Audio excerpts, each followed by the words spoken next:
Bless up, everybody. It's King Kevin checking in, and hope you enjoy your beautiful day. I know many people are celebrating July 4th as a big holiday, and to be honest, as a born-again African spiritualist, I can say that celebrating 4th of July would be a disrespect to our ancestors. I mean, have fun. I mean, hey, you got a day off. You might be family and friends. Of course, enjoy the day, celebrate the day like any other day. That you have time to build with those that you love and those that care about you. Now, the situation that black people are in, oh yeah, I forgot to say my name. I'm King Kevin, the author of Seven Types of Queens, King's Desire, and The Courage to Believe, which is an inspirational autobiography about how God helped me overcome adversity in life. And so this video today is just to allow people to understand and to be conscious about what 4th of July really is about, and that our ancestors who were enslaved, our African kings and queens, our African brothers and sisters, great, great, great, great grandparents who were forced into this nation. Believe it or not, when they first had 4th of July, our ancestors were enslaved. Matter of fact, they asked Frederick Douglass to go ahead and give a speech, and he gave him a speech out this world. So shout out to Frederick Douglass and his family.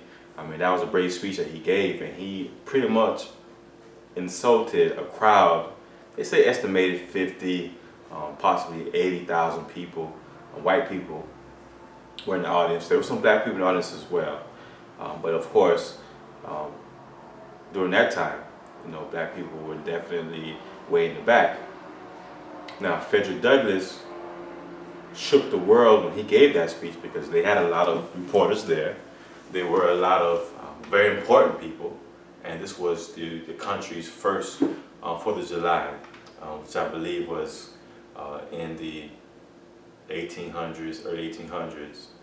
But in 1785, and the reason why I want to mention why we shouldn't be celebrating any European holiday was the fact that in 1785 they gave away, I believe it was around 60 land grants, big acre land grants. Let me get the exact number: 640 tract lands, and black people were forbidden to even try to claim any land because at the time, people were settling in different parts of the country, and so they did not allow black people to even get any of that land. And that we didn't work for it. We did, that the settlers paid their way and we didn't work for it. We literally built this country, United States of America, or any European country such as France and England. You wonder why you see this crown behind me. I mean, it's somewhat European. But the crown jewels on the Queen's head, do you know how she got all those crowns? Europe don't have no resources, natural resources and minerals like that, and precious gems and stones. The only place in the world that has all of that, plus oil and everything else you can think of, everything, even the things that make our cell phones, make our computers, all those materials, even rubbers for the cars, all these things come from Africa, the motherland. And so as time continues to go on, we are forced to celebrate European holidays. By celebrating holidays, we are losing our consciousness slowly but surely. It's like we're celebrating our own demise, our own destruction, our own loss. People in history, they don't celebrate when they lose. They don't celebrate the torture of their ancestors. They don't torture of our parents. We're not going to celebrate the person who killed our brother, sister, or parents, or family, whoever. We're not going to celebrate their birthday, you know what I'm saying, of that individual, but we're celebrating our own destruction, our own demise. And Dr. Barry Shango once said that what kind of people would do that? So he stopped celebrating 4th of July. For me, today's, the year 2017. I think the last time I actually celebrated 4th of July was 2012, 2011. I mean, yeah, I might hit up a barbecue or hang out with some friends, But I'm not out here shouting out 4th of July and happy this and that. No, I'm not gonna do that. You know, sometimes I ask myself whether or not my ancestors are proud or are they smiling, you know, at our behavior, especially when it comes to, you know, black on black crime. Black on black crime stems from white on black crime. It stems from slavery. You know, whenever a person is constantly being hit, whether it's physically, emotionally, intellectually, mentally, and all the illies there's out there, it affects the way you see things. You know, part of life and part of having power, because in school and in education, we're not taught to allocate and gain power. A lot of white kids do, especially children of the Jewish community. They cherish their culture, they cherish their history, they cherish their ancestors, they celebrate their ancestors. We, for the most part, as black people and people of African descent, we don't celebrate our history. You know, we don't celebrate our ancestors. You know, we're not acknowledging them enough, especially the righteous ones. I'm not saying everyone who died back in the day were all righteous and good. Yeah, those are evil people since the beginning of time. You know, nothing has changed over time. Way back in Kemet or in Kush, things don't really change too much. You know, only people don't ever change. The sins have never changed. You know, good people, that has never changed.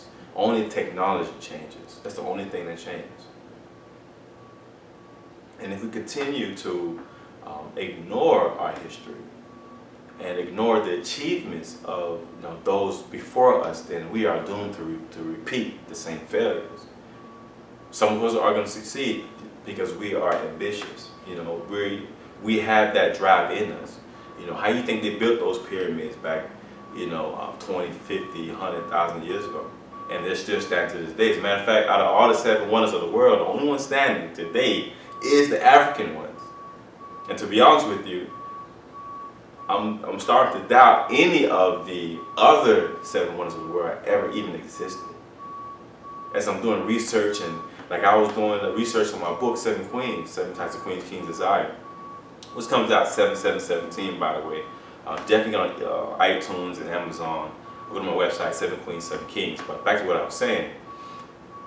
When I was doing research on the Hanging Garden, comes to find out, you know, even in the Bible, they mentioned this King Xerxes. I was led to believe that he's the one that built the Hanging Gardens. The Hanging Gardens is a garden built within like a castle. You know, this king, he built it for his queen and to make her happy because, you know, she was far away from home. You know, long story short, he gets this big elaborate garden built within the castle, trees everywhere, you know, big vines, real pretty thing, and the technology to build that, you know, to get the irrigation system going so water can navigate, you know, through the desert, you know, up into the castle. That was very ingenious. And guess what? That was also an African idea. They got that from. Did the king, he's from King Sahara. Don't quote me on that. But, you know, go to my link in my website, at the bottom of this video, for more information on that book, more on history, and more on why we should be celebrating our victories, not our failures. Now, he was conscious of what his queen needed, so he went and got that. But then again, now as I'm doing research, I'm finding out this possibly did not ever even happen. That it was another king about 100 miles north of that country. Isn't that something? Now, if that's labeled one of the 7 wonders of the world, and it is false, and it's a lady, I can't remember her name, a research scientist, you know, doing her research on another project, she stumbled upon these artifacts, and this king is saying he built a garden for the world to see. King Xerxes didn't ever do that. There's no written record or even drawings or temples or any walls of him saying anything like that regarding garden. Now, that makes you question what else in history is false. Let's say this is true, what this doctor found out. What other things are true or false? History controls our consciousness. Our consciousness makes us, or tells us, or shows us how to do something or not to do something. Now, if we are being inculcated with false history, and it's some even more important than the Hanging Gardens, saying that the ancient Kemetans, Kemet means the all black land, the land of the blacks, that they were of Arabian descent.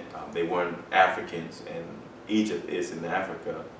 And to be honest, if you were to really get deep into it, you know that Kemet is the sister of Ethiopia, the land of Kushites, where Queen Sheba comes from.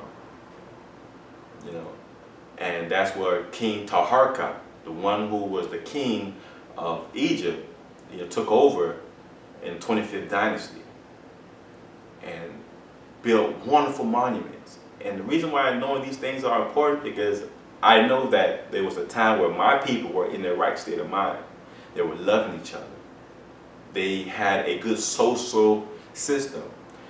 Violence is a birth child of social disorganization.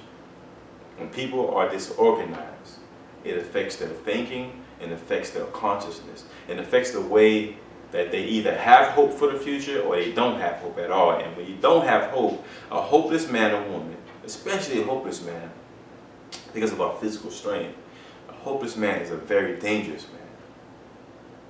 And we will never get to our right state of minds and our right places in history so that we can have, because when you control the history, history predates your present. It tells you what's going to happen, and the present tells you what's going to happen in the future. What you're doing right now, today, this very moment, what time is it right now? 2:45 Eastern Standard Time. What you're doing right now is going to dictate what's going to happen at 2:46, 2:47.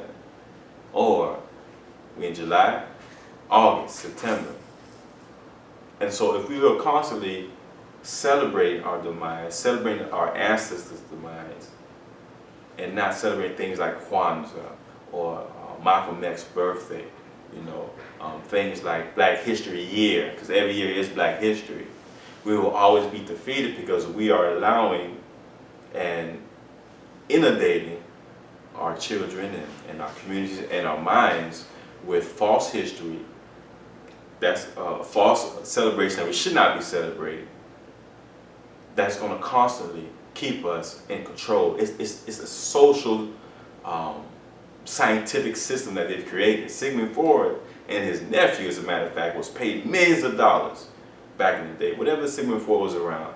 And they had a science lab, I believe it was in Germany, somewhere in Europe, a science lab where they were paid to find out how can they control the masses by using symbols and colors and things of that nature and different words. Words are symbols, and symbols are very important.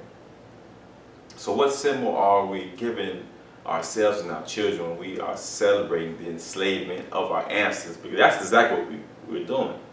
We need to get more into Juneteenth, celebration that happens, every year in June. And they didn't know that they were free. The people did not know that they were free. That's why I call it Juneteenth, because I believe some rangers came to Texas and let these black people know, these African beautiful black people know that they were free. They didn't know it. They were free for 2 years. They didn't even know it. What it was, 1865?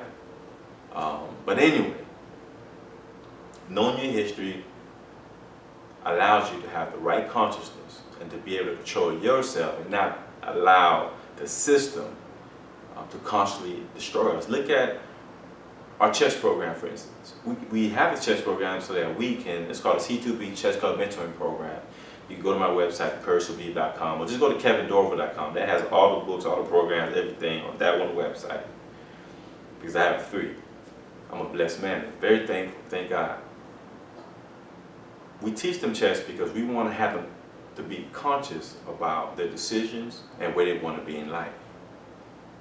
And not just live life aimlessly. And chess allows anyone to understand what moves to make and what moves not to make. Because they're forced to look ahead 2-3 steps ahead. So instead of having to beef with a brother or sister and go grab a gun or knife and harm them or fatally wound them or kill them, what the case may be, we'll be more understanding that there's a social system causing them, the political, social, economic situation, causing them to act the way they're acting, for us to be a little more patient and show love, because 400 years of brainwashing, of enslavement and just torture of all sorts, especially economically. These things affects our consciousness, affects the way we think, affects the way we live, how we live. Our consciousness allows us to know how much money we're going to make. If you're conscious about your business, you're not worried about haters and what they're saying about you. You'll be more focused on what you got going on. You'll be more focused about planning ahead and not worrying about stress or drama and things of that nature. And so before I go any deeper, because I'm going to get going, I hope you guys like this video and this black chic that I got on. And check out my website again and get my new book, 7 Types of Queens King Desire, iTunes, Amazon, and all that good stuff. International tour coming up. I got a newsletter you can sign and get my monthly newsletter. And whenever I'm having a big event or a sale or something, I send out the email. Your stuff will not be sold. I've never sold my friends or customers or clients. I have about 4,000 people in my newsletter over the years, and I'm going to turn that into a book. As a matter of fact, I have 2 books I'm working on at the moment. How do I do it?